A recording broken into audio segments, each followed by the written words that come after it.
বিসমিল্লাহির রহমানির রহিম। আসসালামু আলাইকুম এভরিওয়ান, আপনাদের সবাইকে আবার ওয়েলকাম জানাচ্ছি আমার চ্যানেলে নতুন একটি রেসিপি দেখার জন্য।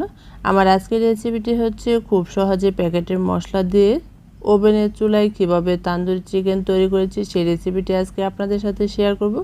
আশা করছি আমার আজকের রেসিপিটি আপনাদের কাছে ভালো লাগবে। তাহলে পুরো রেসিপিটি শুরু থেকে শেষ পর্যন্ত না টেনে দেখুন। প্রথমে এখানে আমি 7 পিস চিকেন নিয়েছি। আমি এখানে লেগ পিস, থাই পিস দুটোই নিয়েছি। আর চিকেনগুলো আমি খুব ভালোভাবে কেটে নিয়েছি। আর এখানে পায়ের গোড়ালিটাও কেটে নিয়েছি। একই রকমভাবে সবগুলি চিকেন কেটে নেওয়া হয়ে গেছে। এখন এর মধ্যে আমি স্বাদ মতো হাফ টেবিল চামচ লবণ দিয়ে দিচ্ছি, 1 টেবিল চামচ রসুন বাটা দিয়ে দিচ্ছি, 1 টেবিল চামচ আদা বাটা দিয়ে দিচ্ছি। তার সাথে এখানে আমি হাফ টেবিল চামচ দিয়ে দিচ্ছি লেবুর রস। লেবুর রসটা ব্যবহার করলে চিকেনে আষ্টে গন্ধটা থাকে না। এখন এই সব কিছু ভালোভাবে হাত দিয়ে মাখিয়ে নিচ্ছি। চিকেনটা আমি কিছুটা সময় ধরে মাখিয়ে নিয়েছি। তারপরে চিকেনটা আমি এক সাইডে রেখে দিব। অন্য আরেকটি বাটি নিয়েছি। এখন এর মধ্যে আমি 1/4 কাপ টক দই দিয়ে দিচ্ছি। আমার টক দইটা বেশি টক, তাই এখানে আমি 1/4 দিয়েছি। এখন আমি এখানে তান্দুরি মশলা নিয়েছি। এই মশলা থেকে আমি 2 টেবিল চামচ মশলা এখানে ব্যবহার করছি। মশলার মধ্যে কিন্তু লবণ থাকে, তাই লবণটা কিন্তু বুঝে শুনে অ্যাড করতে হবে। তার মধ্যে এখানে আমি আরও 1 টেবিল চামচ লাল মরিচ গুঁড়া দিয়ে দিচ্ছি। জালটা আপনাদের পছন্দ মতো কম বেশি অ্যাড করবেন। তার সাথে এখানে হাফ চা চামচ দিয়ে দিচ্ছি মিষ্টি জিরা, 1 টেবিল চামচ দিয়ে দিচ্ছি চিনি, 1 টেবিল চামচ দিয়ে দিচ্ছি টমেটো সস। চিনিটা ব্যবহার করার কারণ হচ্ছে টক, মিষ্টি, জাল সব কিছুর ব্যালেন্স ঠিক থাকে। এখন এর মধ্যে 1/4 কাপ দিয়ে দিচ্ছি সরিষার তেল। এখন এই মশলাটা আমি খুব ভালোভাবে মিশিয়ে নিচ্ছি। এই মশলাটা মেশানো হয়ে গেছে। এখন এখানে আমি চিকেনের উপরে পুরোটা মশলা ঢেলে দিচ্ছি। তারপর এখানে আমি হাত দিয়ে চিকেনটা খুব ভালোভাবে কিছুটা সময় ধরে মাখিয়ে নিচ্ছি। খুব ভালোভাবে মাখিয়ে নিতে হবে যাতে করে প্রতিটা চিকেনের ভিতরে ভালোভাবে মশলাটা ঢুকে। মাখিয়ে নেওয়া হয়ে গেছে। এখানে আমি প্লাস্টিক একটি র্যাপ দিয়ে এই চিকেনটা 2 ঘন্টার জন্য ম্যারিনেট করে রেখে দিব। আপনাদের হাতের কাছে সময় থাকলে আপনারা সারা রাত ধরেও ম্যারিনেট করে রেখে দিতে পারেন। 2 ঘন্টা পর ফিরে এসেছি। এখন আমি প্লাস্টিক র্যাপটা সরিয়ে নিচ্ছি। এখন এর মধ্যে আমি হাফ চা চামচ জর্দার কালার দিয়ে দিচ্ছি। কালারটা এটা পুরোপুরি অপশনাল, হাতের কাছে না থাকলে আপনারা বাদ দিতে পারেন। এখন আমি চিকেনটা আবারও ভালোভাবে মাখিয়ে নিচ্ছি। আর এই চিকেনটা যত বেশিক্ষণ ধরে ম্যারিনেট করে রাখবেন তান্দুরি চিকেনের টেস্টও কিন্তু এত ভালো হয়। চিকেনটা মাখিয়ে নেওয়া হয়ে গেছে।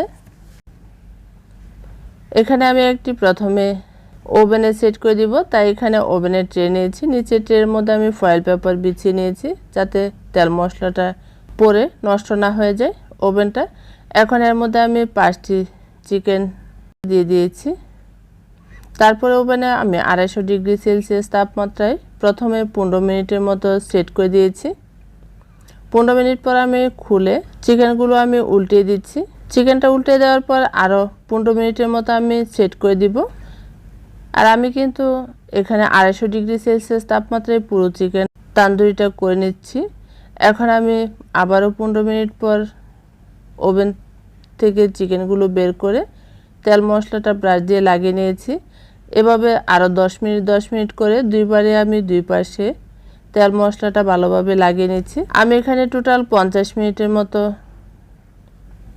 সেট করে দিয়েছিলাম। তান্দুরিটা কিন্তু 50 মিনিটেই খুব ভালোভাবে হয়ে গেছে। এক একজনের ওভেনের ক্যাপাসিটি এক এক রকম, তাই আপনাদের ক্যাপাসিটি বুঝে সময়টা কম বেশি লাগতে পারে। এখন চলে যাচ্ছি চুলায়ও কীভাবে আমি তান্দুরিটা তৈরি করেছি সেই রেসিপিটি আপনাদেরকে দেখিয়ে দিচ্ছি।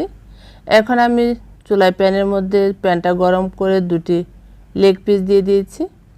তারপরে ঢাকনা দিয়ে একদম লো আঁচে রেখে প্রথম 10 মিনিটের মতো রেখে দিব। 10 মিনিট পর আমি ঢাকনাটা উল্টে তারপরে এখানে আমি তান্দুরিটাও উল্টে দিচ্ছি। একই রকমভাবে আমি একদম লো আঁচে অপর পিসটা আরও 10 মিনিটের মতো ঢেকে রেখে দিব। চুলা তান্দুরিটা কিন্তু খুব ভালোভাবে পুরা হয়। আর যাদের কাছে ওভেন না থাকে তারা কিন্তু চাইলে চুলায় ভালোভাবে তান্দুরিটা তৈরি করতে পারেন। এখন আমি আবারও উল্টে দিয়ে অপর পিসটার মধ্যে তেল মশলা ব্রাশ করে নিচ্ছি। তেল মশলাটা ব্রাশ করে দেওয়ার পর আবার উল্টে পাল্টে প্রায় 30 মিনিটের মতো হয়েছে আমার চিকেন তান্দুরিটা চুলার মধ্যে। 30 মিনিট পর আমি আপনাদেরকে দেখিয়ে দিচ্ছি। এখন কিন্তু তান্দুরিটা খুব পারফেক্টভাবে হয়ে গেছে, একটু পুরা পুরা হয়েছে। আপনারা নিশ্চয়ই দেখিয়ে বুঝতে পারছেন কত পারফেক্ট হয়েছে চুলার তান্দুরিটা। ওভেনের তান্দুরিটা আমি বের করে নিয়েছি। এখন আমি দুটো তান্দুরি চিকেনটাই আপনাদেরকে দেখিয়ে দিচ্ছি। আমার তান্দুরি চিকেনের কালারটা কিন্তু খুবই সুন্দর একটি কালার এসেছে। আর আমি আপনাদেরকে প্রথমে চুলার তান্দুরিটা দেখিয়ে দিচ্ছি কত সফট হয়েছে, ওভেনটাও দেখিয়ে দিচ্ছি কত পারফেক্ট হয়েছে। আপনারা বাসায় ট্রাই করবেন আর আমাকে কমেন্ট করে জানাবেন আপনাদের কাছে কেমন লেগেছে। আমার রেসিপিটি ভালো লাগলে আমার ভিডিও শুরুতে একটি লাইক দিতে ভুলবেন না। আর আমাকে যদি ভালোবেসে থাকেন তাহলে প্লিজ আমার চ্যানেলটি সাবস্ক্রাইব করে পাশে অল বাটনে ক্লিক করে রাখবেন, তাহলে এরকম আরও নতুন নতুন ভিডিও নোটিফিকেশন পেয়ে যাবেন। আবারও দেখা হবে অন্য কোনো রেসিপি নিয়ে। সে পর্যন্ত সবাই ভালো থাকবেন, সুস্থ থাকবেন। আল্লাহ হাফেজ।